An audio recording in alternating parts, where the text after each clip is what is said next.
It is match day, and as a physician who is fairly successful now, I'm going to tell the story of how I did not match, not once, but twice. So for those of you who just had your heart broken today finding out you did not match, do not give up.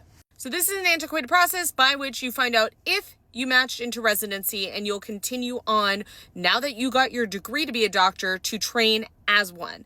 Then on Friday, you will find out where you matched. But for lots of us, there was sorrow on this day finding out you did not, and now having to prepare to do what's now called the SOAP, was the scramble when I did it, to find out if there's a place with a spot that's open that did not fill, and that you can convince them now to take you.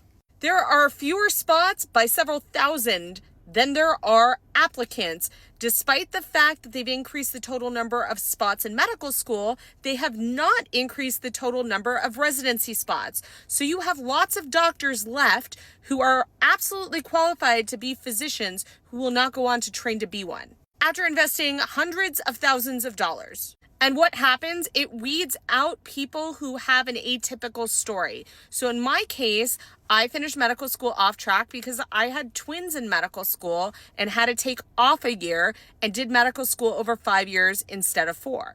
And because I had babies and I was actually pregnant at this point, I was kind of locked geographically to a very competitive area of the country in Los Angeles. In the SOAP process, I was actually offered positions in other areas that I could have gotten into and taken, but we chose to roll the dice. I took a traditional intern year, which meant I had a first year residency spot, not the rest of the residency. Well, I went out and interviewed that next year very, very pregnant, and I did not get a spot again because now I had 3 babies and I was way off track. After that second match closed and I didn't have a spot, several weeks later, a program reached out to me that was one of my first choice programs in the first place, like 2 years prior, and said they had a spot and did I want it? Yes, I did. And not only did I take that spot, I went on to be chief resident there. And it was only 20 minutes away from my hometown where my parents were helping me with my kids and my husband was working. If you are going through this, do not go through this alone. Reach out to me. Send me a message. I will support you through this 100%. You did not fail. The system failed you. Let's get through this together.